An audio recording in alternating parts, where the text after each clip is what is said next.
learning by on prior knowledge and experience. Jadi tidak ada satu teori belajar pun yang benar-benar mandiri. Pembedanya itu hanya pada bagian-bagian tertentu karena satu sisi atau beberapa sisi itu bersentuhan sama lain. Dan itu memang realitasnya seperti itu. Karena inti belajar adalah perubahan perilaku dan inti mengajar adalah mengubah perilaku. Karena itu baik di konstruktivisme, behaviorisme, kognitivisme, konektivisme itu ada unsur-unsur perubahan perilaku dan ada unsur-unsur mengubah perilaku.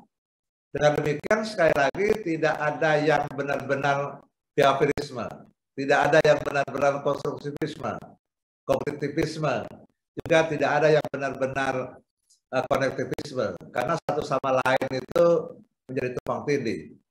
Mengapa terjadi demikian? Karena memang mengajar dan belajar ini, termasuk teori pembelajaran, teori-teori mengajar, itu dibangun dari banyak teori, bukan dari teori tunggal. Ada psikologi, ada sosiologi, ada juga ilmu-ilmu yang lain. Psikologinya beragam-ragam, ada psikologi pendidikan, psikologi perkembangan, psikologi kognitif, dan lain-lain. Karena itu diramu dari berbagai teori yang menjadi pendukung, maka tidak ada teori tunggal dalam pembelajaran. Dan satu teori juga tidak merupakan representasi tunggal dari perilaku. Ibaratnya begini, mencampur beberapa warna dan ketika dicampur tidak akan pernah terlihat lagi warna aslinya. Jadi di ruang kelas itu tidak akan pernah secara sungguh-sungguh konstruktivisme tanpa yang lain, atau behaviorisme tanpa yang lain, atau kognitivisme tanpa yang lain, atau konektivisme tanpa yang lain. Oke, Bapak dan Ibu, ini learning style juga saya ambil dari web ini ya. Dulu orang hanya mengenal 3 sebelum era multi kecerdasan itu menjadi mainstream. Ada anak yang audio, ada anak yang visual, dan ada anak yang audiovisual. Tapi sekarang ini dengan berkembangnya teori multiple intelligence itu, teori kecerdasan jamak, maka gaya belajar itu terdeteksi hampir sebanyak cabang-cabang kecerdasan. Pertama itu anak-anak yang visual. Itu dia biasanya gampang sekali menangkap kalau ada flash chat atau grafik itu. Ya mungkin sambil setengah ngantuk aja dia paham. Tapi juga anak yang auditori. Orang tuh menangkap kalau pesan verbal itu menjadi cara dominan untuk menyampaikan sesuatu. Karena itu maka kalau di perguruan tinggi itu mengatakan bahwa metode kuliah itu harus tertinggal, nggak benar juga. Karena dari sekian orang di kelas itu ada yang sangat kuat auditori, yang sangat kuat menangkap pesan-pesan verbal. Tapi pesan-pesan visual dia lemah. Karena itu maka sungguh pun agak-agak diharamkan ke kampus untuk menyebut lecture atau ceramah itu, mestinya kita harus tetap tidak memangkas sepenuhnya berbicara, tidak memangkas sepenuhnya narasi deskriptif, tidak memangkas sepenuhnya aneka diksi yang memungkinkan anak-anak itu menangkap dan berinspirasi. Yang kedua musik. Nah ini dia. Kalau saya boleh cerita sedikit, saya punya 3 orang anak. Yang anak saya yang pertama itu perempuan. Sekarang udah punya 2 anak, dia udah menikah. Dia suka belajar di kamar. Tapi tidak perlu diintip apakah dia belajar atau tidak. Kalau ada suara musik di kamarnya itu pasti sedang belajar. Dia senang sekali belajar dengan latar musik. Dan saya pelajari ternyata di Amerika itu di Supercamp itu yang merangsang sugesti ya, suggestology atau improvisasi untuk masa depan, itu memang belajar itu menggunakan latar musik. Kalau anak saya yang kedua itu lain lagi. Selagi masih ada suara-suara di orang ngomong gitu, ada suara-suara TV gitu, ya itu pasti dimatikan lampu di dalam kamar itu. Nanti dia menghidupkan lampu itu seorang tidur semua, gitu. Saya tidak tahu itu tipe apa gitu yang begitu itu, karena itu beda sekali anak saya pertama dan kedua. Yang ketiga ini belum begitu tahu karena masih kecil. Lalu ada juga yang fisikal, hand on atau movement, ini karena gerakan gitu ya. Yang fisikal termasuk juga dia kalau membaca itu sambil buat ringkasan, gitu ya. Dia membaca itu sambil stabilo. Mungkin juga dia membaca itu agak-agak merusak buku dengan dicoret-coret gitu ya. Jadi kalau anak-anak yang seperti ini untuk menghadapi teks yang tebal, buku-buku yang tebal, lalu ada seruan bahwa buku itu dilarang dilipat, buku itu dilarang dikasih stabilo, buku itu dilarang coret-coret, padahal dia tidak terbiasa buat ringkasan terpisah dari buku itu, dia agak tersiksa belajarnya. Gitu. Nah, anak-anak semacam itu bagi orang yang tua yang paham, itu bagusnya dibelikan sendiri bukunya biar dia puas. Mungkin dia mau lipat, mau coret-coret, mau kasih stabilo, terserah gitu. Lalu juga ada yang verbal, itu anak-anak semacam ini sangat kuat dengan naskah-naskah tulisan. Karena itu maka penggunaan LCD segala itu PowerPoint itu menjadi penting, gitu. Dan dia sangat senang dengan materi yang dipresentasi, bukan hanya disalurkan. Lalu yang logika itu pola-pola, termasuk statistik, ada juga yang sosial itu kolaboratif. Nah, ada juga anak-anak itu yang sangat kuat kalau belajar kelompok, kalau tugas-tugas kelompok dengan metode STAT segala macam itu ya, gitu. Ada juga tim. Semangat itu akan muncul. Orang-orang yang dengan sosial semacam ini kadang-kadang itu ada benturan dengan orang tuanya, karena seringkali anak yang lain tidak suka ke rumahnya, atau anak yang lain lebih suka belajar sendiri, tapi dia lebih suka belajar kelompok, sehingga anak-anak semacam ini biasanya sering izin keluar rumah untuk belajar kelompok di temannya. Tapi kadang-kadang apalagi ada SMA, orang tuanya kadang-kadang curiga juga, kenapa anak sering keluar? Katanya belajar kelompok, jangan-jangan dia ketemu dengan siapa begitu ya, atau nanti untuk keperluan lain atau gitu, rekreasi dan seterusnya, gitu. Karena itu memang teori-teori belajar ini tidak hanya dipahami oleh guru, tapi juga harus dipahami oleh orang tua yang punya anak. Karena ketika nanti dia anak ini sangat kuat gaya sosialnya, itu pasti dia agak tidak betah di rumah. Atau juga kalau bisa memposisikan orang tua, karena dia mengundang anaknya ke rumah, dan rumah banyak anak lain gitu maksud saya. Lalu juga ada solitari, itu independen, individual, gitu.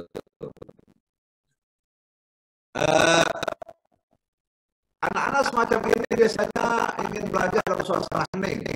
Karena itu bagi keluarga atau siapa juga yang punya anak semacam ini, memang dia harus ada perpustakaan khusus, dia harus ada kamar khusus begitu ya. Tidak bisa, ya mohon maaf gitu, misalnya sekali lagi mohon maaf, dia tinggal di rumah tipe kecil gitu, sehingga TV di situ, keluarga ngobrol di situ gitu ya, dan semacam-macam akan bisa belajar gitu. Kalau saya boleh cerita sedikit, anak saya yang berdua itu ada ciri khas. Kalau dia di UN ya, kalau dia nonton TV, dari dulu tidak pernah menonton TV bahasa Indonesia. Selalu nonton TV itu berbahasa Inggris. Dan dia tidak pernah kursus bahasa Inggris. Tapi bahasa Inggrisnya bagus sekali. Sebetulnya dia itu 525 kalau saya nggak salah, terakhir tanpa sedikit pun. Gitu ya, gitu. Padahal baru lulus S1, karena dia habis ini langsung kerja, lalu minta kuliah lagi, harus semangat. Oke, Bapak dan Ibu. Nah, ini saya nambahkan sedikit ya di pendidikan itu berkembang dari zaman ke zaman gitu. Di 4.0 itu ditekannya adalah investment based education. Inilah yang merangsang ekonomi kreatif segala macam gitu. PJBL, outcome based learning segala macam itu sebetulnya untuk mewadahi ini. Gitu. Nah, kalau dulu di era 3.0 itu orang lebih banyak pada perolehan pengetahuan, tapi di era sekarang itu orang bagaimana mentransformasi pengetahuan, keterampilan atau apapun juga yang diperoleh selama pembelajaran itu benar-benar bermaslahat untuk kehidupannya. Karena puncak tertinggi yang paling diharapkan itu kemaslahatan atau tambah. Karena belajar sendiri bukan untuk memperoleh angka. Meskipun Bu En kadang-kadang kan konflik juga gitu. Mahasiswa itu orang tidak nyaman kalau tidak dapat A gitu. Dia maunya A kalau dapat minimum gitu. Padahal belajar sungguhnya itu bukan untuk memperoleh angka. Belajar sesungguhnya itu adalah memperoleh nilai tambah. Karena di masyarakat orang tidak bertanya berapa angka yang Anda peroleh. Di masyarakat itu orang ingin melihat apa yang bisa saya lakukan. Pendidikan cum laude itu hanya untuk gagasan pribadi. Gitu. Di masyarakat tidak ditanya pendidikan cum laude. Tapi kalau nanti misalnya kita bisa ceramah yang bagus, lalu kita sekali-sekali ya agak-agak membuka diri gitu, mohon maaf ya para mahasiswa, para anak-anak gitu. Kalau belajar sungguh-sungguh, kalau kita belajar sungguh-sungguh itu kita bisa meraih peringkat cum laude misalnya, itu bagus juga gitu. Tapi dalam masyarakat umum gitu, masyarakat tidak memerlukan nilai angka itu. Masyarakat itu memerlukan nilai tambah, dan nilai tambah itu mestinya juga menempel di pendidikan. Tapi jangan sampai nanti orang apa pendidikan tertentu, tapi pendidikan itu tidak bisa ditampilkan. Saya berharap Bu Dr. ini segera profesor, gitu. Karena ceramah apa jadi profesor enak. Amin. Ya, kalau profesor itu kalau ceramahnya bagus, profesor gitu. Tapi kalau ceramahnya dia ini sudah profesor. Itu masalah dianggap ditoleransi, mau bagus juga diapresiasi, kira-kira begitu tujuannya. Oke, Bapak Ibu, kita bicara seni dan mengajar juga sama ada nilai abu-abu. Pandangan paling tradisional mengatakan bahwa mengajar itu adalah seni dan ilmu, tapi itu hanya ada di buku, tidak ada dalam kata. Karena ketika nanti mengajar, seorang itu melaksanakan perbuatan mengajar, yang ada itu adalah performance guru dan performance dosen. Dan ketika dia menampilkan perilaku atau perbuatan mengajar di kelas, tidak jelas lagi mana ilmu dan seni. Jadi ilmu dan seni mengajar itu hanya ada di kelas. Tidak ada dalam kehidupan nyata yang ditampilkan di ruang pelajaran. Lalu hasilnya itu adalah hasil belajar kita performance guru dan keterlibatan pelajar siswa. Jadi tidak bisa ada lagi bahwa anak itu menjadi benar-benar hebat karena gurunya hebat. Karena dalam diri anak itu atau dalam diri mahasiswa itu ada ruang dia untuk menjajakan dirinya seperti apa. Walaupun ada dosen yang hebat, tapi sudah dia menentukan dari ruang kelas, maka hasil belajarnya tidak akan optimal. Karena itu maka pada kita secara praktis tidak jelas lagi mana yang seni, mana yang ilmu. Tidak jelas lagi mana yang dalam belajar, mana teori-teori yang dipahami dalam proses pembelajaran. Karena itu maka hasil belajar itu sebenarnya bukan produk ilmu dan sengaja.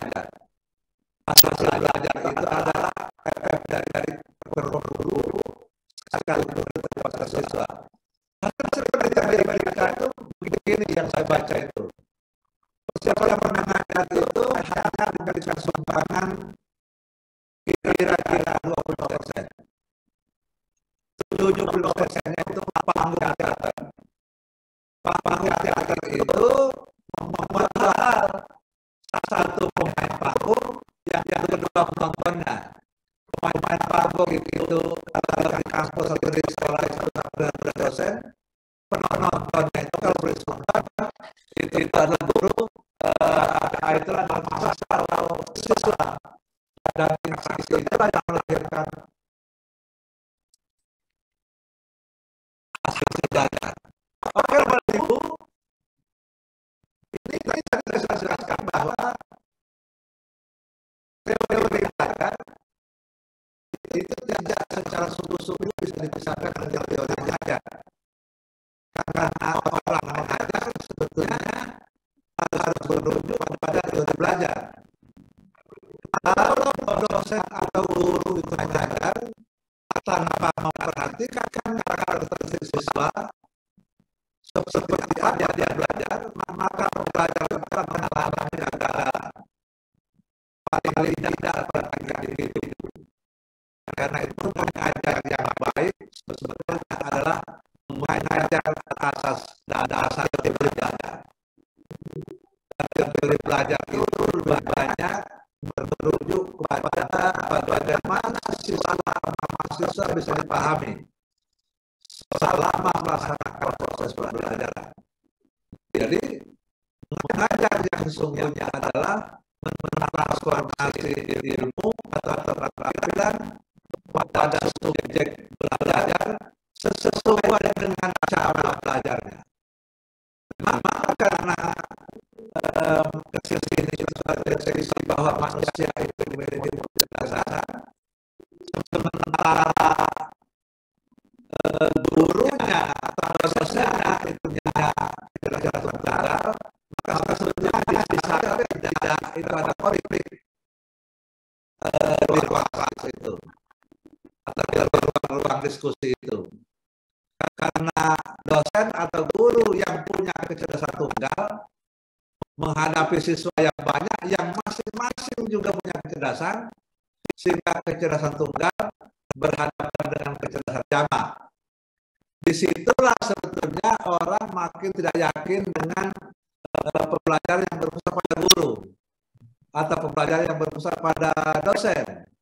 Orang makin yakin dengan pembelajaran yang berpusat pada siswa, yang mengarah kepada konektivisme atau konstruktivisme. Alasannya tadi, secara individual guru atau dosen itu punya kecerdasan tunggal. Dia menghadapi siswa atau mahasiswa yang banyak yang masing-masing punya kecerdasan sendiri, sehingga kecerdasan tunggal tidak mungkin menghadapi kecerdasan yang banyak. Karena itu harus bergeser dari peran guru atau dosen yang dominan menjadi peran siswa atau mahasiswa yang dominan. Itu pertimbangan akademiknya. Bapak dan Ibu, di situ ada freedom to learn dan freedom to teach. Inilah yang dijadikan semacam mainstream di Kementerian Pendidikan dan Teknologi. Ada merdeka belajar, itu merujuk kepada siswa. Ada merdeka mengajar, itu cenderung konotasinya kepada guru. Tapi guru mengajar sekali lagi mestinya merujuk kepada cara belajar siswa. Dan tidak sebaliknya, meskipun sebetulnya siswa pun diharapkan bisa beradaptasi dengan cara guru. So, kalau dia tidak bisa beradaptasi, nanti guru itu menjadi orang yang tidak populer di depan siswanya. Atau itu menjadi orang yang tidak populer di depan mahasiswanya. Kalau itu yang terjadi, maka yang rugi mahasiswa sendiri atau siswa sendiri. Karena dalam telekomunikasi itu, kalau seseorang itu benci dengan guru sejarah, saya sebutnya benci kata ekstrimnya ya, maka dia tidak suka dengan pelajaran sejarah. Kalau seorang itu tidak suka dengan guru matematik, maka dia tidak suka dengan pembelajaran matematik yang diajar oleh guru itu. Itulah yang paling diharapkan dari konsep enjoyable learning. Pembelajaran yang menyenangkan. Karena siapapun juga yang tidak suka dengan siapapun juga, dia biasanya tidak suka dengan aksesoris yang muncul pada individu itu. Gitu. Nah, ini mungkin juga masih ada mahasiswa yang masih single nih. Dulu saya ingat sekali kalau masih single itu sengaja lewat di depan rumah doi gitu ya. Berharap dia ada di teras atau di rumah panggungnya itu. Tapi kalau tidak ada gitu, lihat baju tergantung juga udah puas kita. Akhir-akhir gitulah. Ya. Pengalamannya, Prof. Nah, atau lihat ada sepeda motornya gitu, udah kepuasan lah. Paling tidak lebih puas ketimbang melihat greder rumahnya tergantung. Hanya ada problem kita itu kalau boleh secara akademik kita telaah. Kalau kita bicara freedom to learn atau freedom to cheat atau merdeka belajar dan merdeka mengajar, itu dia tuh ada di area self directed dan self determined.